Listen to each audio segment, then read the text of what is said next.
Thank you so much आप लोगों को कि इतनी देर किसी को बैठ के सुनना सबसे बड़ी बात ये होती है, क्योंकि जब वहां पे हम बैठ के किसी को सुनते हैं तो उतना पेशेंस रखना पड़ता है, ये मुझे लगता है। और एक्चुअली मैं 26 साल की हूं। 2011 में चलती ट्रेन से मुझे कुछ बदमाशों ने, मैं वॉलीबॉल चैंपियन भी रह चुकी हूं, 2011 में चलती ट्रेन से मुझे बदमाशों ने एक गोल्ड चेन पहनी थी, चलती ट्रेन से मुझे उठा के बाहर फेंक दिया था। लखनऊ से दिल्ली आ रही थी मैं। कंपार्टमेंट में बहुत सारे, जनरल कंपार्टमेंट था, बहुत सारे लोग थे, किसी ने मना नहीं किया। एक प्लेयर का जो स्पिरिट होता है वो अपने आप, जब कोई छीनने की कोशिश करता कुछ भी, वो देता नहीं है, तो मेरे में भी था। मैंने मना किया और उन्होंने मुझे चलती ट्रेन से वो 4-5 ने उन्होंने बाहर फेंका।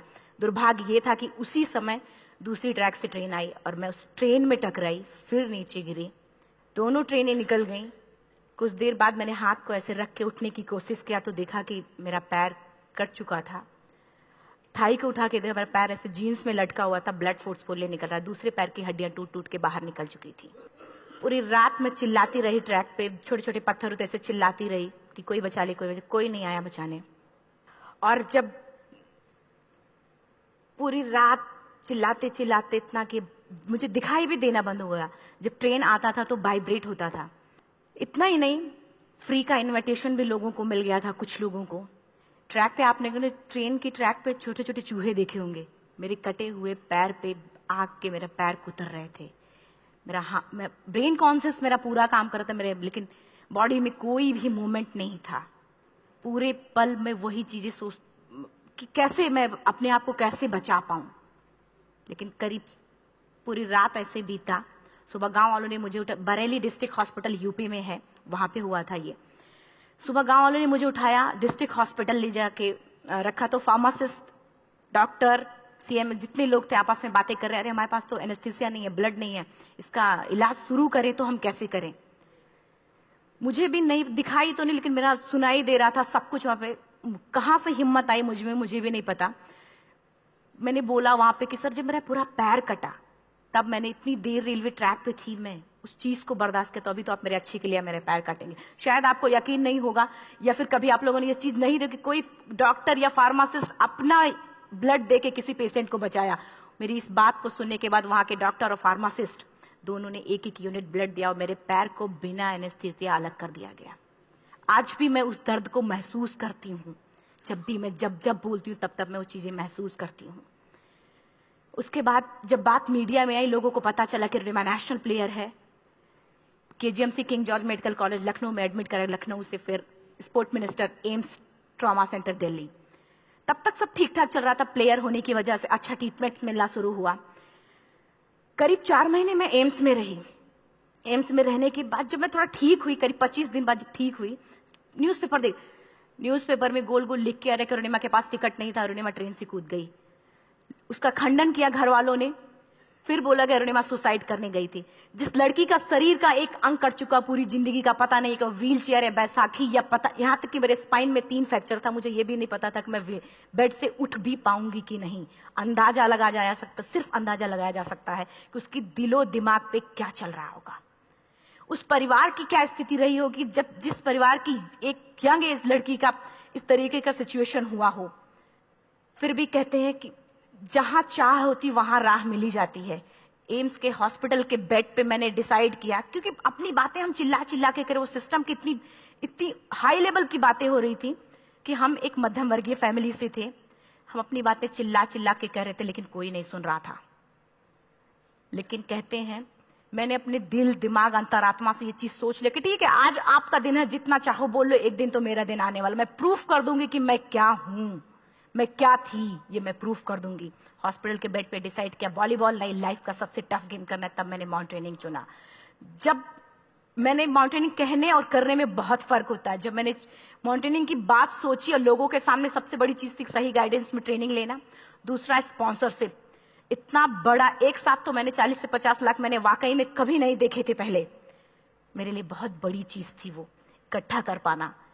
जब मैंने लोगों के सामने रखा कि मैं माउंटेनिंग करना चाहती हूँ, एवरेस्ट के लिए मुझे ट्राई करना है, हर किसी ने मुझे बोला कि क्या है, पागल हो चुकी हो क्या, तुम्हारा दिमाग खराब हो चुका, तुम कभी नहीं कर सकती माउंटेनिंग। एक पैर आर्टिफिशियल है, दूसरे में रॉड है, और तुम्हारा दिमाग खराब है, स्पाइन में भी फ्रैक्चर है, तुम पागल होगे, चुपचाप कोई नौकरी करो, जीवन यापन करो। क्योंकि लोगों का सबसे बड़ा प्रॉब्लम ये होता है, लोग फिजिकल देखते, पैरों को मेरी अंतरात्मा में क्या चल रहा था वो तो किसी को पता ही नहीं था। मुझे लगता है कि आज यहाँ पे मैं भी सुबह से देख रही हूँ, इतने अच्छी अच्छी चीजें मैंने सीखी यहाँ पे। बहुत बड़े बड़े स्पीकर को शायद आप लोगों ने भी आज मैं भी आपको यहाँ पे कि चाहे जितना मोटिवेट करूं, चाहे जितना चीजें मैं बताऊं, लेकिन मुझे लगता है सबसे बड़ा मोटिवेटर कौन होता है? आप खुद। जिस दिन किसी भी लक्ष्य के प्रति आपकी अंतरात्मा जाग गई, आपको कोई नहीं रोक सकता उस लक्ष्य को पाने में। ये मैं किताब से बातें नहीं बोल रही हूं, ये मैं एक एक पल मैंने ये मैं कोई भी किताब की बातें नहीं, एक एक पल आज जो मेरा 26 साल का एक्सपीरियंस है वो मैं बता रही हूं सिर्फ आपको। उसके बाद किसी तरीके से मैनेज किया मैंने।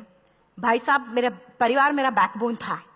परिवार ने मुझे, भाई साहब ने मुझे कहा कि मैडम बछेंद्री पाल जिन्होंने 1984 में एवरेस्ट समिट किया, उनसे मिलते हैं, वो जरूर कुछ ना कुछ करेंगे। हॉस्पिटल से निकलने के बाद मेरे राइट लेग में स्टिचेस लगी थी। मैंने डायरेक्टली घर जाने की बजाय, जब लोग ये सोचते कि मुझे अपना जीवन यापन कैसे करना है, जब लोग ये सोचते हैं कि मुझे अपनी जिंदगी के, मेरे दिमाग में सिर्फ 2 चीजें चल रही थी, मुझे इनका जवाब कैसे देना है और एवरेस्ट समिट कैसे करना है। फर्स्ट तुरंत गए बछेंद्री मैम के पास। जब मिले, मैम ने फर्स्ट टाइम जब मुझे देखा तो उन्होंने कहा, अरुणिमा, उनकी आंखों में आंसू आ गए। उन्होंने बोला, अरुणिमा, तूने ऐसी हालात में एवरेस्ट जैसे दुरूह पहाड़ के बारे में सोचा तो तूने अपने अंदर तो एवरेस्ट फतह कर लिया, अब तो सिर्फ लोगों के लिए। मेरे परिवार को छोड़ के बाहर की पहली ऐसी महिला थी जिन्होंने मुझ पे भरोसा किया था कि हाँ अरुणिमा, तुम कर सकती हो। मेरे लिए वही बहुत बड़ी चीज थी। प्लानिंग भी कर ली, मैम भी मिल गई, सब हो गया। लेकिन जब उतरते हैं फील्ड में तब पता चलता कि हम क्या हैं। रोड हेड से मैं पहुंच गई। मैडम ने कहा कि ठीक है, तुम्हारे कहने, तुम्हारे सोचने से कुछ नहीं होगा अरुणिमा, प्रूफ करो कि कर सकती हो। मैंने कहा बस एक मौका चाहिए मुझे। वाकई में जब मैं माउंटेन में पहुंची, रोड हेड से बेस कैंप लोगों को 2 मिनट लगता था, मुझे 3-3 घंटे लगते थे, क्योंकि मेरे राइट लेग की हड्डियां भी नहीं जुड़ी थी। लेफ्ट मेरा आर्टिफिशियल लग चुका था, लेकिन स्टंप एकदम रेड, उसका मतलब घाव एकदम नए थे। मैं अगर पैर रखती थी तो मेरे पैर से जोर से अगर दबा देती तो पैर से मेरे ब्लड आने लगता था। सारे लोग नॉर्मल थे वहां पे। हर कोई ये बोलता कि एक पीक के लिए जाते थे तो हर कोई मुझे ये बोलता कि अरुणिमा, तुम धीरे धीरे आओ। मेरे दिमाग में हर बार यही बात चलती थी कि क्या है, मैंने एवरेस्ट का प्लान किया, मैं इनके बराबर भी नहीं चल पा रही हूँ। खुद से संकल्प लिया कि कोई बात नहीं, एक दिन ऐसा आएगा कि मैं इनसे पहले जाऊंगी। और आपको शायद यकीन ना हो, आने वाले 8 महीने बाद पूरा का पूरा वेट उठा के बेस कैंप से साथ निकलते और टॉप पे पहले पहुंचते। ऐसे करके देखते थे कि अरे ये लोग तो पीछे। खुशी होती थी। उससे भी ज्यादा मुझे खुशी तब होना शुरू हुआ जब वो सारे लोग आके मुझसे ये पूछते, मैडम खाते क्या हो, बता दो। पैर नहीं है फिर भी कैसे चलते हो। उसके बाद पूरा मुझे स्पॉन्सरशिप मिला। मैं जब एवरेस्ट के लिए गई, मेरे लिए सबसे बड़ा, एवरेस्ट की जर्नी में मेरे सबसे बड़ा चैलेंज यही था कि दूसरे को समझा पाना। मैं नहीं समझा पाती कि भाई मैं कर सकती हूँ। जब मैं एवरेस्ट के लिए गई, शेरपा होता, शेरपा को जब ये बात पता चला कि मेरा प्रोस्थेटिक लेग है, आर्टिफिशियल लेग है, दूसरे में रॉड, बोला नहीं ले जा सकता, इसकी वजह से तो मेरी भी जान जाएगी। मैडम ने, हमने, सबने कन्विंस किया किसी तरीके से। मन वाकई में जो टीवी में हम और उसमें फोटोज में देखते हैं, ब्लू और ग्रीन आइस, हिला देने वाला होता। जितना सुंदर दिखता उतना ही हिला देने वाला होता। जब मैं हमारे ग्रुप में 6 लोग थे, रॉकी एरिया तक मैं सबसे पहले थी, लेकिन जैसे ही मैं ग्रीन और ब्लू आइस में गई, मेरा आर्टिफिशियल लेग स्लिप कर जाता था। फ्रंट पॉइंटिंग से, जब मैं फ्रंट क्रैम्पोन से फ्रंट पॉइंटिंग मारती थी, लेफ्ट से पेन होता था तब भी करते, लेकिन आर्टिफिशियल जैसे फ्रंट पॉइंटिंग मूव हो जाता, मेरा पैर ही मूव हो जाता था। शेरपा मुझे बोला नहीं हो सकता अरुणिमा, जबरदस्ती मत करो। मैंने कहा कुछ नहीं, ये मेरा पैर है, मैं जानती हूं कैसे चलेगा। फाइनली 1, 2 बार, 3 बार करने, 4 बार, 5 बार होल हो जाता था। आइस थोड़ा टूट के निकलता था तो मैं वहां पैर रख के जाती थी। कैंप 3 तक ठीक था, प्रॉपर एक्लेमेटाइज किया अपने आप। कैंप 3 तक जनरली गए। बात जब कैंप 3 के ऊपर की होती है, साउथ कोल समिट, अच्छे माउंटेनियर, अच्छे दिलेर के हौसले धरे के धरे तब रह जाते हैं जब अपनी आंखों के सामने किसी को मरता देखता है। और दिमाग में बात, जब जिसको डिसीजन मेकिंग, और जब दिमाग में बातें जब ये आने लगती हैं कि अरे जिस चीज के लिए हम जा रहे हैं उसी चीज के लिए आदमी मर रहा है, इसी चीज के लोग लिए मर चुके हैं।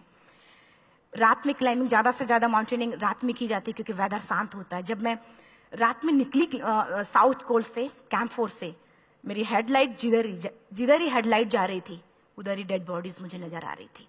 मेरे रोंगटे खड़े हो रहे थे, मुझे समझ में नहीं आ रहा था कि मैं करूं तो क्या करूं। इतना ही नहीं, मैं जिस रोप में थी उसी रोप में जब मैं आगे जा रही हूं और एक बांग्लादेशी, उनका हाथ हल्का हल्का ऐसे हिल रहा, मुंह से आवाज आ रही थी। मैं एक्सप्लेन नहीं कर सकती मुझे कितना डर लग रहा था। बार बार ये बार बार मन में आता, इसका ऑक्सीजन खत्म हुआ है, ये मर चुका है लास्ट सिचुएशन में, और हम कुछ नहीं कर पा रहे हैं, क्या करें। उसके बाद मैंने 10 से 15 मिनट सिर्फ मैं वहां खड़ी रही। मैंने सिर्फ इतना बोला कि अगर आप सभी में से सभी ने एवरेस्ट सबमिट कर लिया तब तो ठीक है, अगर नहीं सबमिट किया है मैं सबके लिए एवरेस्ट सबमिट करूंगी और जिंदा वापस जाऊंगी। क्योंकि जैसा हम सोचते हैं हमारी बॉडी उसी तरीके से जनरेट करना शुरू करती है। मैंने डेड बॉडी, क्योंकि जा ही नहीं सकते थे किनारे से, उसी रोप में वो एंकर है, डेड बॉडी को लांगी और लांग के जाना शुरू किया।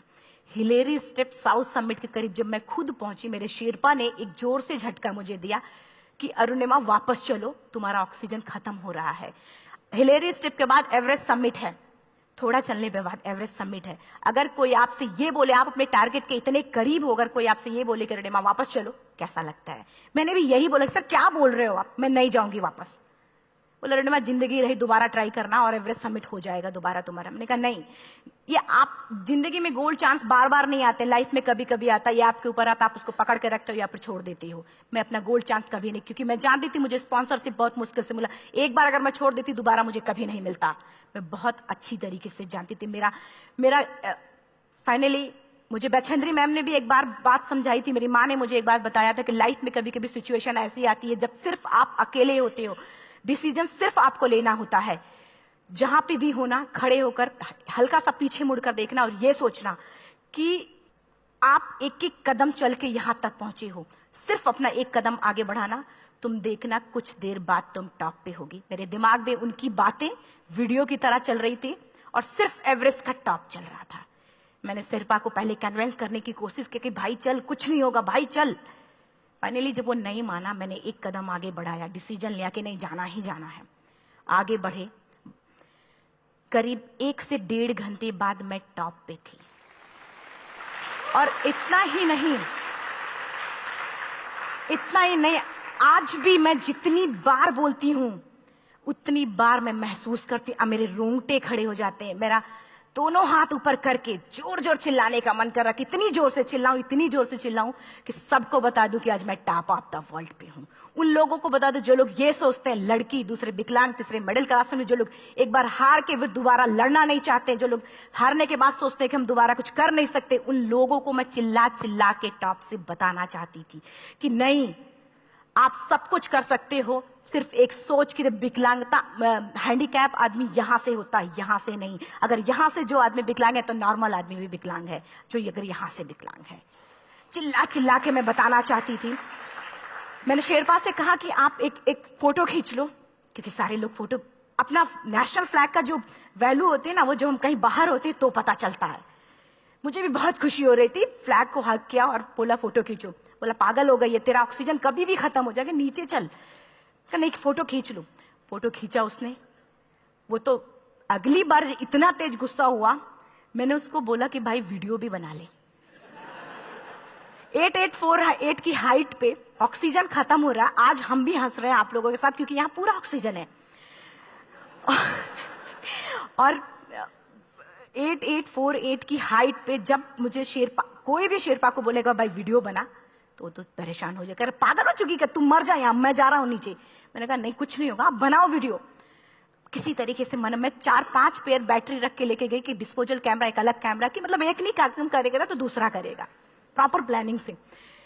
शायद आप लोग भी सोचो कि वाकई में लड़की को इतना बड़ा रिस्क लेने की क्या जरूरत थी, कि जिंदगी कभी भी जा सकती थी इसकी। लेकिन मैंने वो रिस्क लिया क्यों? क्योंकि मैं चाहती थी, कहीं ना कहीं से मेरे भी दिमाग में ये बात आ चुका था कि मैं जिंदा वापस ना जाऊं। मैं चाहती थी कि अगर मैं जिंदा ना जाऊं तो ये वीडियो मेरे इंडिया शेरपा से मैंने यही बात बोली, ये वीडियो अगर मैं जिंदा नहीं जाती, ये वीडियो मेरे इंडिया पहुंचा देना, मेरे यूथ तक चला जाएगा। क्योंकि मैं चाहती थी कि 11 अप्रैल 2011 को मेरा एक्सीडेंट हुआ, 21 मई 2013 10:55 पे मैं टॉप ऑफ द वर्ल्ड पे थी। ऑलमोस्ट 1 से 2 साल के अंदर कैसे यहां से मैंने ये चीज, मैंने कभी भी कामयाब होने के, मेरी वो जिंदगी बन चुकी थी, मेरा जुनून बन चुका था, मेरा पैशन मेरा जिद बन चुका था। वो मेरा सोते उठते बैठते सिर्फ मुझे एवरेस्ट दिखाई जाए। और मुझे लगता है किसी को भी अगर अपना लक्ष्य पाना है, यहां से अगर वो पागलपन जब तक नहीं आएगा तब तक नहीं होगा। वो फाइनली उसने वीडियो बनाया। आप बोल रहे फटाफट रुनिमा नीचे भागो। जब मैं टॉप पे थी तो कुछ लोग और भी थे, लेकिन 10:55 पे मैंने एवरेस्ट समिट, 11 बजे के बाद अगर कोई अटेम्प्ट करने की कोशिश करता है उसको सुसाइड अटेम्प्ट बोलते हैं। जैसे ही मैं नीचे चलना शुरू की, मैंने कहा भाई हाँ चल नीचे चलते हैं। ज्यादा से ज्यादा मौतें नीचे आते वक्त होती हैं एवरेस्ट पे। जब मैं नीचे आ रही हूं, थोड़ा दूर ही मैं नीचे चली थी, मेरा ऑक्सीजन पूरी तरीके से खत्म। सिर्फ अंदाजा लगा सकता कि जब ऑक्सीजन खत्म हुआ क्या परिस्थिति रही होगी। मैं ऐसे नीचे गिर गई और शेरपा मुझे बोल रहा कि रुनिमा मुझे यकीन नहीं था कि तू एवरेस्ट सबमिट कर पाएगी, लेकिन फिर भी तूने किया। मैं चाहता हूं कि रुनिमा जिंदा चल, तू वापस उठ, खड़ी हो। मुझे खड़ा करने की वो कोशिश कर रहा था बार बार, मैं खड़ी नहीं हो पा रही थी। वाकई में दम ही नहीं था। लेकिन फिर भी कहते हैं कि जैसे हमारे नियम होते हैं वैसे ऊपर वाले के भी नियम है। उसके लिस्ट में जब मेरा नाम नहीं है तो वो मुझे नहीं ले जा सकता।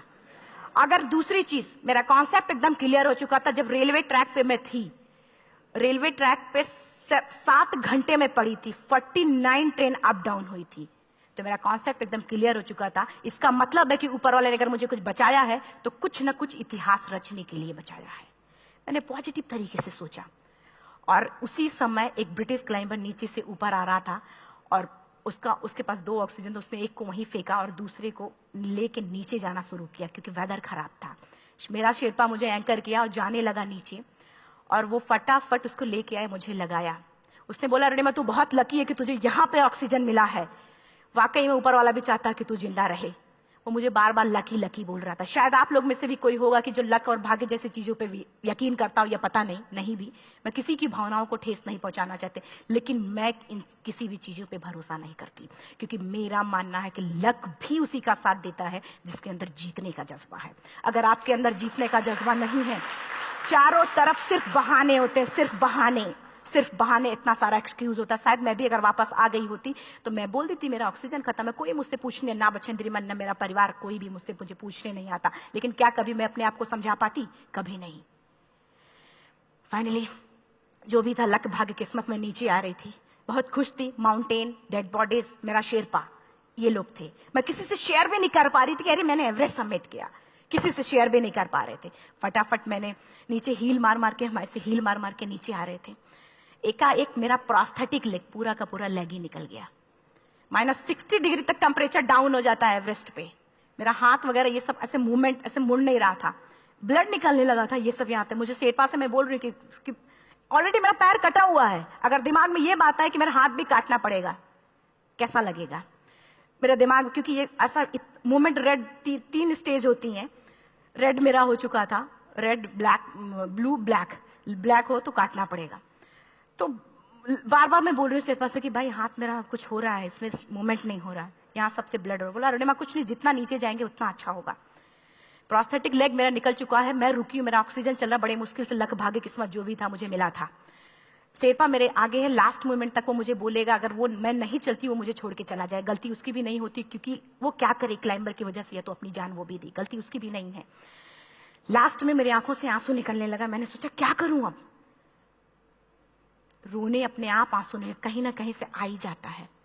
दूसरे पल मुझे समझ में आ गया कि रोने धोने से कुछ नहीं होगा। मैंने आंसू को पोंछा और रोप, जो मेरी रोप थी, रोप को पकड़ा, दूसरे हाथ से आर्टिफिशियल लेग को, पैर को घसीट घसीट के चलना शुरू हो गया, क्योंकि मेरे पास यही था। ये तो दूसरा था, गिव अप कर दो ही चीज थी। पैर को घसीट घसीट चलना शुरू हुआ। कुछ दूर नीचे चलने के आने के बाद रॉक था, उसमें घुसे, पैर को खोला, सही किया, फिर नीचे चलना।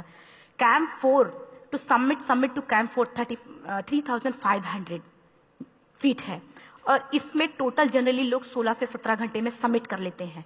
मुझे टोटल 28 घंटे लगे थे। हर माउंटेनियर, चाहे बाहर का या फिर इंडिया का, हर किसी ने ये मान लिया था कि अरुणिमा जिंदा वापस नहीं आएंगी।